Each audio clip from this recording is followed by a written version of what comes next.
Hello everyone, welcome to my YouTube channel hello bankers. आज के session में हम डिस्कस करेंगे बैंकिंग अवेयरनेस की सीरीज़ के नेक्स्ट टॉपिक के बारे में, जो कि है आरबीआई यानी कि reserve bank of India.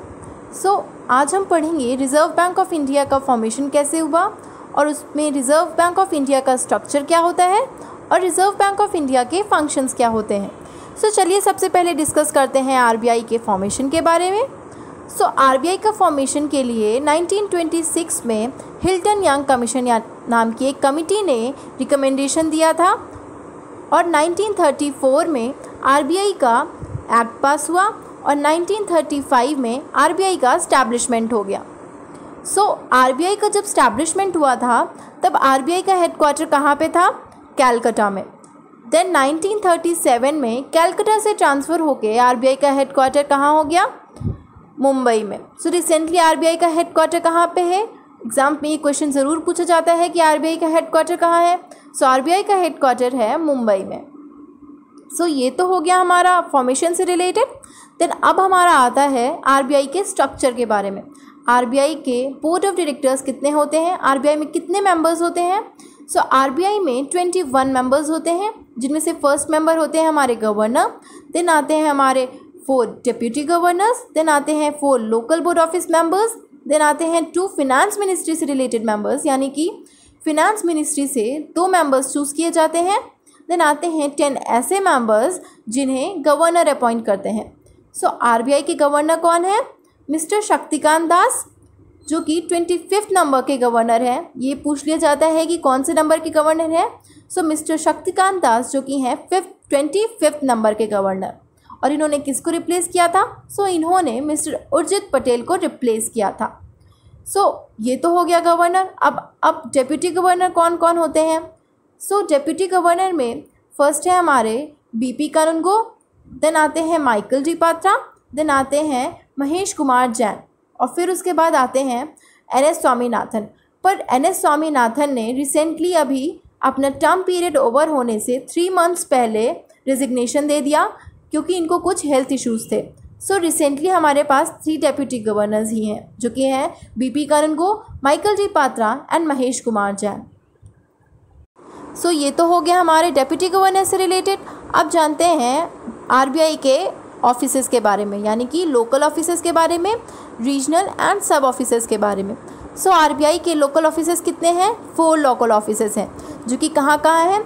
New Delhi, Chennai, Mumbai and Kolkata, यानी कि लीडिंग सिटीज़ में ही ये लोकल ऑफिसेज़ हैं। फिर उसके बाद आते हैं रीजनल एंड सब ऑफिसेज़। रीजनल एंड सब ऑफिसेज़ हैं आरबीआई के कहाँ पे हैं? 31 ऑफिसेज़ हैं रीजनल एंड सब ऑफिसेज़, यानी कि जो भी रीजनल और सब ऑफिसेज़ होते हैं वो बैंक से रिलेटेड सारा इन्फॉर्मेशन कलेक्ट करते हैं और उन्हें ट्रांसफ़र करते हैं लोकल ऑफिसेज़ को, और लोकल ऑफिसेज़ उन्हें ट्रांसफ़र करते हैं हेड ऑफिस में। इसी तरह ये 3 टियर चेन चलती है और इन्फॉर्मेशन ट्रांसफ़र होती है। ये तो हो गया हमारा आरबीआई के स्ट्रक्चर से रिलेटेड। अब चलिए जानते हैं आरबीआई के फंक्शंस के बारे में। आरबीआई के फंक्शंस में सबसे पहला फंक्शन आता है RBI is known as central bank of India. अब सेंट्रल बैंक यानी कि हेड बैंक, यानी कि जो सभी बैंक्स को रेगुलेट करता है, बैंकिंग सिस्टम को रेगुलेट करता है और सारी रिस्पॉन्सिबिलिटीज़ जिसके पास होती हैं। इसीलिए आरबीआई को सेंट्रल बैंक ऑफ इंडिया कहा जाता है। उसके बाद हमारा आता है नेक्स्ट फंक्शन, जो कि है RBI is also known as bankers bank. RBI को बैंकर्स बैंक के नाम से भी जाना जाता है, यानी कि बैंकों का बैंक। ऐसा क्यों? क्योंकि आरबीआई जो होता है उसके अंडर में बाकी की सारी बैंक्स आती हैं और वो उन सारे ही बैंक्स को रेगुलेट करता है। उसके पास ये अथॉरिटी होती है कि वो पेनाल्टी भी दे सकता है। किस एक्ट के अंडर में आरबीआई उनको रेगुलेट करता है? बैंकिंग रेगुलेशन एक्ट, जो कि इंट्रोड्यूस हुआ था 1949 में, जिसके अंडर में आरबीआई पेनाल्टी लगा सकती है बाकी के बैंक्स पे अगर वो किसी भी तरह का स्कैम करती हैं। जैसे कि आप सुनते भी हैं कि इस बैंक ने स्कैम कर दिया तो इस पर इतनी पेनाल्टी लग गई। उस पर पेनाल्टी कौन लगाता है? आरबीआई लगाता है। इसीलिए क्योंकि वो सारे बैंक्स को रेगुलेट करता है, बैंकिंग सिस्टम को रेगुलेट करता है, उसे बैंकर्स बैंक कहा जाता है। अब नेक्स्ट फंक्शन है RBI is also known as bank of government. अब आरबीआई को गवर्नमेंट का बैंक कैसे कहा जाता है? क्योंकि गवर्नमेंट जो है हमारी, उसका एक अपना अकाउंट होता है आरबीआई के अंडर में, जिसके थ्रू वो ट्रांजैक्शंस करती है। जैसे कि कभी भी गवर्नमेंट कोई स्कीम लॉन्च करती है, उसमें पैसा अलॉट करना होता है कि इतना मनी अलॉट किया गया, इतना मनी का ट्रांजैक्शन हुआ, तो वो किसके थ्रू करती है? आरबीआई में अपने अकाउंट के थ्रू करती है। या कभी भी गवर्नमेंट को इमरजेंसी में लोन चाहिए होता है तो वो किसके पास जाती है? आरबीआई के पास जाती है।